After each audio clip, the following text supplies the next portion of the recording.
الصلاۃ والسلام علیکہ یا رسول اللہ وعلی آلکہ و صحابکہ یا حبیب اللہ۔ الصلاۃ والسلام علیکہ یا نبی اللہ وعلی آلکہ و صحابکہ یا نور اللہ۔ میرے بے حد پیارے سامعین و ناظرین، السلام علیکم ورحمۃ اللہ وبرکاتہ۔ اللہ پاک سے امید کرتا ہوں کہ آپ سب خیریت سے ہوں گے، ٹھیک ہوں گے انشاءاللہ۔ گرامی قدر حضرات، مکاشفۃ القلوب سے سبق جاری ہے صبر۔ تو حصہ اول آپ کی خدمت میں کل میں نے پیش کیا، آج اس کا حصہ دوئم آپ کی خدمت میں پیش کروں گا۔ حضرات گرامی قدر، اس دنیا میں یہ دیکھنے میں آیا ہے کہ مصائب انبیاء اور اولیاء اللہ پر ہی زیادہ وارد ہوئے ہیں، تو مصائب صوفیاء کی نظر میں مصائب کے بارے میں جناب جنید بغدادی رحمۃ اللہ علیہ کا ارشاد ہے کہ مصائب عارفین کا چراغ، مریدین کی بیداری، مومن کی اصلاح اور غافلوں کے لیے ہلاکت ہے۔ اہل ایمان مصائب پر صبر کیے بغیر ایمان کی لذت کا مزہ نہیں چکھ سکتا۔ ارشاد نبوی صلی اللہ علیہ وسلم ہے، جو شخص رات بھر بیمار رہا اور صبر کر کے اللہ تعالیٰ کی رضا کا طالب ہو، ایسا شخص گناہوں سے ایسے پاک ہو جائے گا جیسے کہ پیدائش کے وقت تھا۔ لہٰذا بیماری میں عافیت طلب نہ کرنی چاہیے۔ جناب ضحاک رحمۃ اللہ علیہ کا فرمان ہے، جس شخص کو 40 راتوں میں سے ایک بھی رات ایسی نامجسر آئی جس میں رنج نہ ہو، اس نے اللہ کے ہاں سے کیا خاک بھلائی حاصل کرنی ہے۔ حضرت معاذ بن جبل رضی اللہ تعالیٰ عنہ کا قول ہے کہ جب بندہ مومن بیمار ہو جاتا ہے تو اس کے بائیں کے فرشتے کو حکم ہوتا ہے کہ اس کے گناہ کو لکھنا بند کر دے، اور دائیں والے سے کہا جاتا ہے کہ بہترین نیکیاں اس کے نامہ اعمال میں درج کر۔ حدیث پاک میں آیا ہے کہ جب کوئی بیمار ہوتا ہے تو اللہ تعالیٰ اس کی طرف اسے دیکھنے کے لیے 2 فرشتے بھیج دیتا ہے۔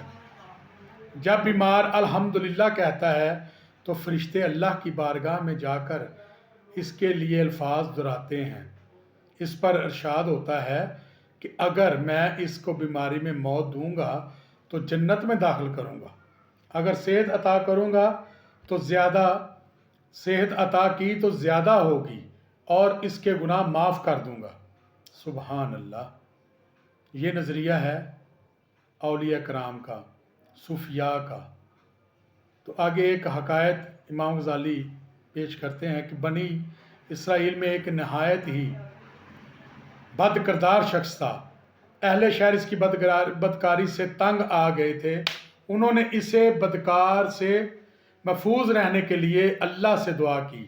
اللہ تعالیٰ نے حضرت موسیٰ علیہ السلام کو بذریعہ وحی حکم دیا کہ فلاں شہر میں فلاں شخص رہتا ہے، اس کو نکال دیجئے، کہیں ایسا نہ ہو کہ اس کی وجہ سے پورے شہر پر آگ برسائی جائے۔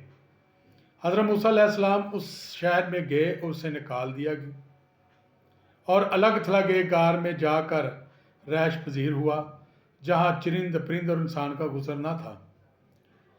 وہ اس غار میں بیمار ہو گیا۔ اس نے کہا، کاش میرے باپ میرے پاس ہوتے تو میری تماداری کرتے، کاش میری بیوی بچے میرے پاس ہوتے۔ بیماری اور اقربا کی جدائی کی بدولت وہ نہایت عاجز ہو کر اللہ کے حضور ملتجی ہوا۔ اے میرے رب، میں بدکار ہوں، میری بدکاری کی بدولت مجھے شہر اور بستی سے نکال دیا گیا ہے۔ اب اس غار میں مجھے اپنی رحمت سے دور نہ رکھ، مجھے میرے گناہوں کی بدولت جہنم رسید نہ کرنا۔ اللہ تعالیٰ نے اس کی دلجوئی کے لیے ملائکہ کو اس کے والدین اور بیوی بچوں کی شکل میں بھیجا۔ وہ انہیں دیکھ کر خوش ہوا اور مر گیا۔ حضرت موسیٰ علیہ السلام کو حکم دیا کہ فلاں غار میں ہمارا دوست مر گیا ہے، جا کر اس کی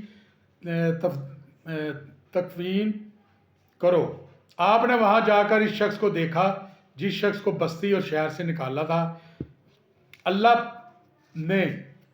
آپ نے اللہ تعالیٰ سے عرض کی کہ یہ تو وہ شخص ہے جسے آپ کے حکم سے بستی سے اور شہر سے نکالا تھا۔ اس پر ارشاد ہوا اس نے عاجزی کی اور تکالیف پر صبر کیا اور گناہوں کی معافی مانگی، ہم نے اس کے گناہ معاف کر دیے۔ جب کوئی مسافری میں دنیا سے رخصت ہوتا ہے تو اس کے دم واپسی سے قبل اللہ تعالیٰ فرشتے اس کے عزیز و اقربا کے روح میں بھیج دیتا ہے، جنہیں دیکھ کر وہ مسرور ہو جاتا ہے، اور موت کے بعد یہ فرشتے اس کے لیے دعائے مغفرت کرتے ہیں۔ گرامی قدر حضرات، یہ تھی صوفیہ کرام کی مصائب پر ان کو کیا انعامات ملتے ہیں اس کا بیان تھا۔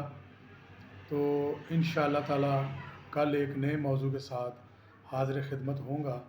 میرے فالوور سے درخواست ہے کہ وہ ان باتوں پہ عمل کریں اور خود بھی فائدہ اٹھائیں اور آگے بھی شیئر کریں تاکہ دوسرے لوگ بھی اس سے مستفید ہو سکیں۔ اللہ پاک آپ سب کا حامی و ناصر، اللہ پاک ہمارا خاتمہ بالایمان فرمائے اور امت محمدیہ کے لیے خصوصاً بالخصوص فلسطین کے مسلمانوں کے لیے آسانیاں پیدا فرمائے۔ السلام علیکم ورحمۃ اللہ وبرکاتہ۔